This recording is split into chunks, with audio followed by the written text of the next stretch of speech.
Halo teman-teman, terima kasih telah berkunjung ke channel saya. Mudah-mudahan ada manfaat dan faedah yang bisa diambil dari channel ini. Teman-teman, khususnya para peternak, tentu hadiah yang paling menyenangkan ketika kita beternak, khususnya di breeding breeding domba, adalah saat domba kita melahirkan. Karena itu sudah keuntungan dari 1 menjadi 2 atau menjadi 3. Tapi tentu tidak selalu mulus. Kadang ada yang lahir mati, kadang ada yang lahir hidup tapi kemudian induknya tidak mau menyusui sehingga mati. Ada beberapa hal yang perlu kita siapkan, terutama ketika domba kita melahirkan. Yang pertama, bagaimana kesiapan induk itu untuk menyusui gitu ya. Seperti punya saya, 2 indukan beranak 3, yang 1 beranak 2, yang 1 beranak 1. Itu yang 1 tidak mau menyusui. Setiap kali anaknya mau menyusui selalu ditendang gitu aja, ditendang. Saya cek ternyata memang air susunya itu kurang. Jadi saya peres gitu ya. Ternyata air susunya memang sangat sedikit sekali, sehingga perlu upaya dari saya, perlu intervensi dari saya supaya air susunya ini habis. Saya bingung apa gitu. Saya coba kasih pakan ampas tahu sama konsentrat gitu yang sekiranya bisa memacu susu. Ternyata masih hari kedua sama saja, tetap tidak dikasih nyusu, sehingga perlu saya paksa. Saya pegang kakinya gitu ya, atau saya kempit pakai kedua paha saya jepit pakai 2 paha saya pojokkan, itu baru dia mau menyusui anaknya. Ternyata memang air susunya sangat sedikit sekali gitu. Wah, ini gimana ini? Saya pusing mikirnya. Kalau yang 2 ekor ini, yang beranak 2 ekor, itu air susunya sangat banyak sekali, sehingga saya tidak perlu kepikiran gitu. Kemudian saya berpikir, kalau ibu menyusui, biasanya itu ada yang namanya ASI booster. ASI booster, kemudian saya cari-cari di Google ya, nama apa ASI booster dan harganya. Kemudian saya pergi ke apotek beli ASI booster, tanya yang paling murah. Kemudian dapatlah ASI booster itu, kemudian saya kasihkan sesuai dosis yang ada di bungkus ASI booster tadi. Saya kasih itu ASI booster untuk ibu menyusui ya, untuk pemacu ASI. Saya kasih pertama nggak gitu pengaruh, hari berikutnya itu sangat kelihatan sekali gitu. Yang semula susunya itu kendor, setelah dikasih ASI booster itu susunya besar dan kelihatan penuh gitu ya. Dan menyusui pun enak, nggak tidak ditendang-tendang, dikasih gitu aja anaknya. Walaupun memang karena kurus ya, induknya itu tidak sebagus yang beranak 2. Karena yang beranak 2 ini memang posturnya besar, gemuk gitu. Ketika saya kasih ASI booster yang beranak 2 ini, susunya tambah besar, tambah ya kayak gentong gitu ya, tambah besar. Terus dia mampu menyusui 3 ekor anak sekaligus. Anaknya dia 2 dan anak tetangganya 1.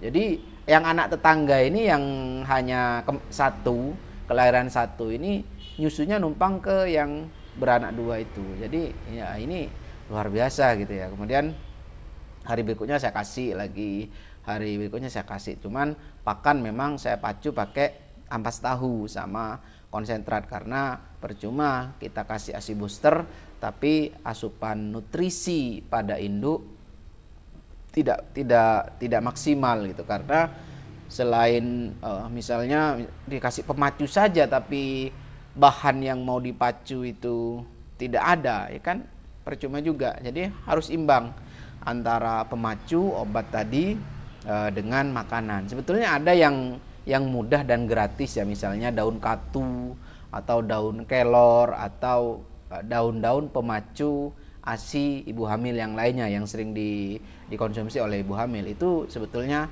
sama saja ya, artinya apa yang sekiranya bisa berfungsi di manusia sebetulnya juga kalau prinsip saya pribadi ya bisa juga diaplikasikan pada hewan, misalnya pada domba gitu atau pada kambing gitu. Tinggal bagaimana kita mengatur dosisnya saja. Jadi kalau misalnya di manusia itu dosisnya 2 tablet, di domba mungkin 1 tablet gitu.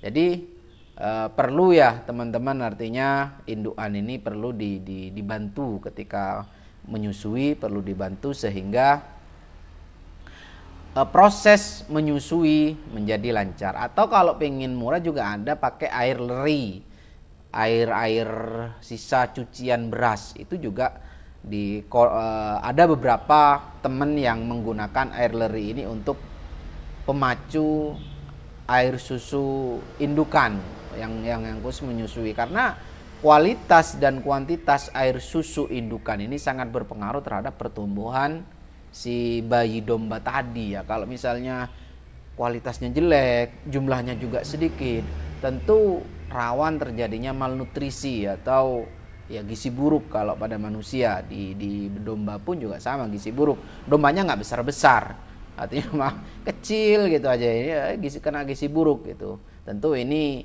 hal yang kurang menyenangkan, karena pernah kemarin saya itu domba saya memang beranak kecil, gizi buruk, dan tidak bisa terselamatkan ya, karena induknya memang beranak yang pertama dan beranak 1 kecil sekali. Tentu ini kurang menyenangkan bagi teman-teman peternak. Itu saja ya teman-teman untuk berbagi kisah cerita terkait dengan penanganan domba yang hamil, domba melahirkan yang berdasarkan pengalaman saya. Tentu barangkali ini bukan suatu hal yang biasa bagi teman-teman yang sudah peternak kelas besar ya, peternak besar gitu ya, peternak pengalaman. Tapi tentu ini akan sangat bermanfaat bagi teman-teman yang baru masuki dunia peternakan domba, karena channel ini memang saya bangun untuk belajar bersama para peternak, para petani, dan berbagi pengalaman, berbagi cerita mengenai kasus-kasus atau persoalan-persoalan yang dihadapi oleh para peternak pemula. Kalau bagi peternak besar yang misalnya sudah kapasitasnya 100 ekor, pasti punya manajemen tersendiri untuk mengatasi persoalan-persoalan yang dihadapi dalam proses perawatan maupun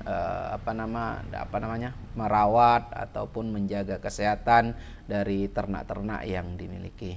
Itu saja ya teman-teman, barangkali jika bermanfaat bisa di like, subscribe ya, share, atau silahkan teman-teman di kolom komentar bisa berkomentar apa yang sekiranya ingin diulas atau kendala-kendala yang ingin kita bahas di dalam proses peternakan kambing dan domba. Itu saja dari saya. Assalamualaikum warahmatullahi wabarakatuh.